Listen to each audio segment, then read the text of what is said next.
record today, we have someone who has been an insider in quite a few PMOs. He's worked with prime ministers like Dr. Singh, Rajiv Gandhi. We have Montek Singh Ahluwalia with us because he has just written a book about all of those experiences called Backstage. And it's really a fascinating read because it gives us insight into so many of those events which are part of history, whether it's a financial crisis or also about those tricky moments as well. I want to start off, of course, because I think one of the things that this book really reveals a lot, because of your close relationship with Dr. Manmohan Singh, is the fact that we all thought that Dr. Manmohan Singh only offered to resign once. That was because of the nuclear deal. But what it reveals is that even when the whole ordinance thing was happening on the criminal, on how to, bypass those who are convicted for them not to contest again, the ordinance by the UPA, even at that time, Dr. Manmohan Singh spoke to you about resigning. Tell us about that. No, as far as the ordinance incident is concerned, what I point out in the book is that my brother had written a very critical article saying that the Prime Minister should now resign because there's been this outburst against him. And he asked me in New York, do you think I should resign? And I said, no, I didn't think he should resign. So I have no idea what his relationship there was with the leadership, but he asked me because my brother had said you should resign. So that was that conversation. So it's interesting that it was something Rahul Gandhi tearing up the audience set him thinking. And I think you comment on the fact that Rahul Gandhi could have been part of the leadership, part of the cabinet, but you felt that in a way there was a kind of rift within. You could sense that with this entire episode. Well, I haven't called it a rift. I've called it was a basic fault line. Yes. That if you have very powerful political figures in a party, then in my view, it's much better if they're part of the cabinet. And I have said that Dr. Singh had also told me, and I think he had said that in public, that he wanted Mr. Gandhi to join the cabinet. And I certainly feel that the functioning of the government would have been a lot better. Now, Mr. Gandhi had his own reasons. He wanted to work on building the party, so he didn't join. But I think if he had been in the cabinet, it would have made for a functionally a more effective, a more cohesive government system. I thought it was interesting as well how you talk about Sonia Gandhi summoning you twice when the entire fight and the government was really putting it all out for the nuclear deal. The trust vote was happening. There was a lot of the left was attacking the government. This was just before the trust vote.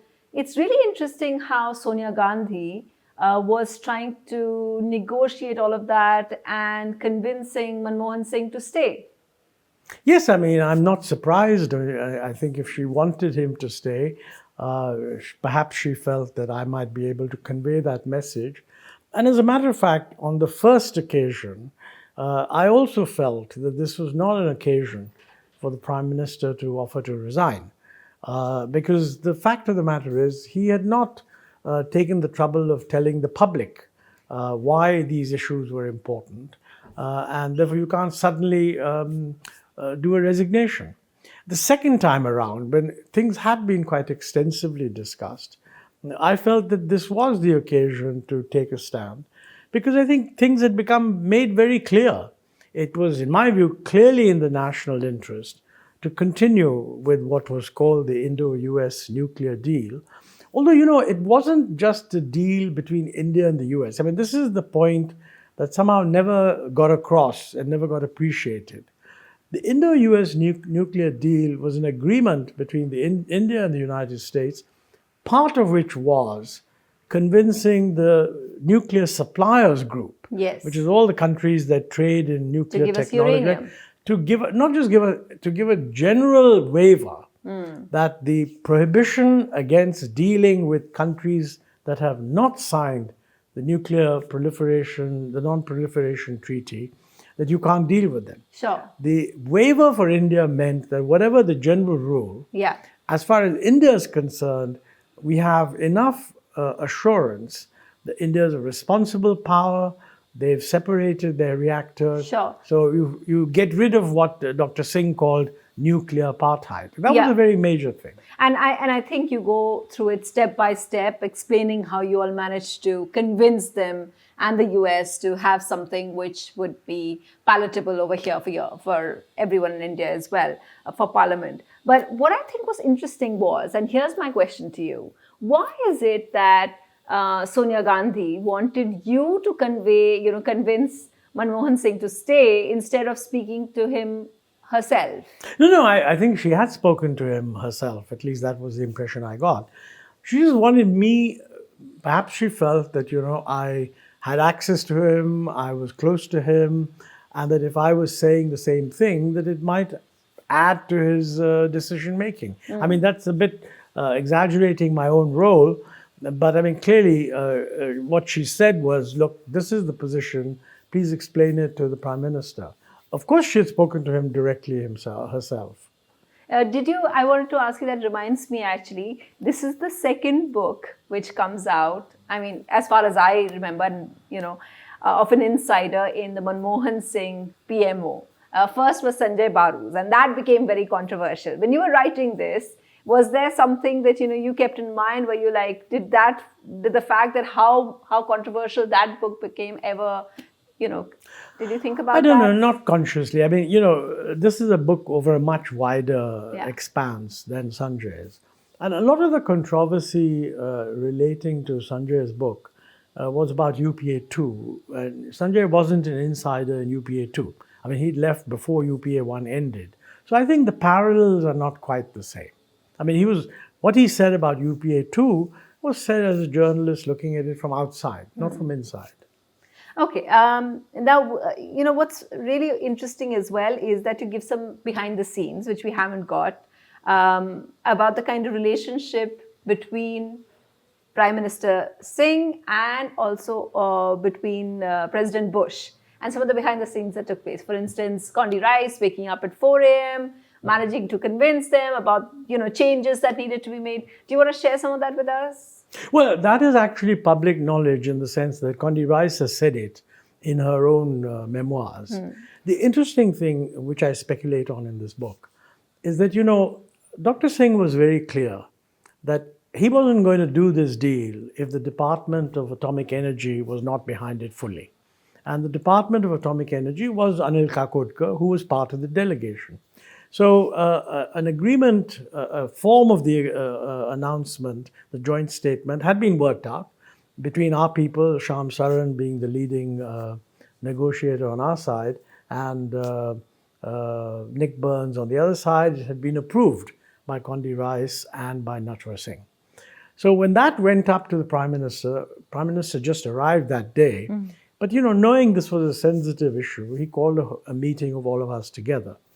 And I think he had made it very plain that unless the Department of Atomic Energy says this is okay, he's not going to do it. And I think Dr. Kakodkar had some reservations. I mean, the form of the agreement fitted in with the red lines that had been laid down.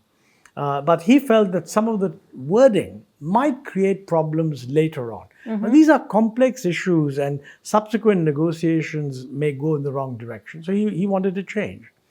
Well, Dr. Singh said, look, if he's not happy, then you just tell them that this cannot be part of the agreement tomorrow. And of course, they would have said, we continue to discuss these matters. But, that would have been a kind of a big failure, a flop show, as it were. What Condi Rice has said is that she told President Bush that the Prime Minister cannot accept this and we'll continue to work on it later. And the President accepted that. But in the middle of the night, she said, look, I'm not going to let this go. And she sought a meeting, which Dr Singh arranged with the Prime Minister. And all she said to him was, why don't you let the officials have one more go while we are doing the meeting between Bush and the Prime Minister? And Kakodkar was asked, what is it that you really want? What would make you happy? So apparently he scribbled what is the wording he wanted. And these two, Shyam Saran and Nick Burns, went off in another room. And pretty much just as the conference ended, they came to an agreement, and we had an agreement that had Kakodkar's approval, and that really meant that the nuclear deal was on. Now, what I speculate about is, it's so easy. If Condi Rice had behaved like any foreign minister and said, well, the president has accepted it, what the hell, leave it for another occasion. Some people might say, well, it would have happened later. But, in intergovernmental agreements, I mean, the next time the president and the prime minister met would be a year later. Mm-hmm. In that period, many of the guys who were very unhappy on the US side with giving India these benefits would have strengthened their position and said these are shifty characters. In any case, as it happened, the agreement was only completed like pretty much in the last month of the Bush administration. Had it got delayed, it would have spilled over into the Democratic administration, and they were much more opposed. Yeah, you're right about how Barack Obama was. Yes, Barack Obama, President Obama, when he was Senator Obama, had voted against and had introduced some amendments which would have been a killer. Yeah. Okay, I have no idea what he would have done, but my guess is that if it had spilled over into the Democratic administration, there would have been no nuclear deal. Yeah. Now, we shouldn't also underestimate the fact that, the US was critical in getting the NSG waiver. That was the key. Yeah. Because it's a separate matter that the US could not do a deal without an NSG waiver. But what the NSG waiver did was it freed us up vis-a-vis all the other nuclear powers. So it wasn't just a deal with the US, okay? Yeah. Now, I think the NSG waiver, Bush spoke personally to the Chinese head of state to say, look, this has got to be done. At that time, China was more deferential to the US than it is today. Yeah. So I think if we had missed that window, we would just have been subject to innumerable technology restrictions, not just in the nuclear area, but a whole lot of defense. A lot of these defense cooperations that are taking place now would not have happened if the nuclear deal had not happened. Now, my final question, because you give us fascinating details about how, and you'd been there, you'd been handling economic affairs of the country and seen kind of the backroom thing since 1980 onwards, dealing with the Asian crisis and the whole liberalization, and of course, the Lehman Brothers collapse and all of that. I just wanted to ask you, now as an outsider, you're seeing what's happening now. The financial situation of the country right now, what is it comparable to in all these historic crisis periods? Well, we have problems right now. The economic situation is not at all good. But these are never identical. I mean, the last time around, for example, in 91, we had a very severe balance of payments crisis, and it wasn't easy to get people to give you money from abroad. Now, there's much more inflow. As a result of the reforms that were done in 91 and continued by subsequent governments, we have a different set of problems now. And I think we have to address those problems. But the key lesson really is that in 91, why did it work? Because, we'd been doing reforms in the 1980s, but they didn't add up to the same thing. I think it's because a whole bunch of things that needed to be done in a coordinated manner were done and announced and implemented. And I think that's what we need to do now. Basically, look, in 91, we were a low-income country. Because of the high growth, sometime in the middle of the UPA, India became past the level where you graduate from being a low-income country to a middle-income country. But we're at the bottom of the middle-income range, right? Now, there's a lot of work which says that when you get into that middle-income range, you face a new set of problems. Things become more complex. The economy is more complex. The institutions, in order to stimulate growth, have to be much better operated. So we have to address those challenges. It's not a repeat of 91, but it's a similar kind of situation. Right. We've got to look at it and decide what is it that needs to be done, and then just get the political will to do it. So when you hear, because I was hearing the Prime Minister yesterday, he was speaking at a summit, and whenever he says it quite a lot, that he was talking about the budget and how for 70 years no one's done anything. So someone like you who's worked with the United Front, with the the NF government, with all of these prime ministers, when you hear the Prime Minister say that now the budget's working and towards reforms and towards simplifying tax, when he says that, what do you say to that? Well, I didn't hear the speech that you're referring to. But look, in my view, I don't believe anybody thinks that nothing happened until last year or the year before. The fact is that we've been going through a systematic series of economic reforms, probably intensely after 91. I mean, the whole world knows that.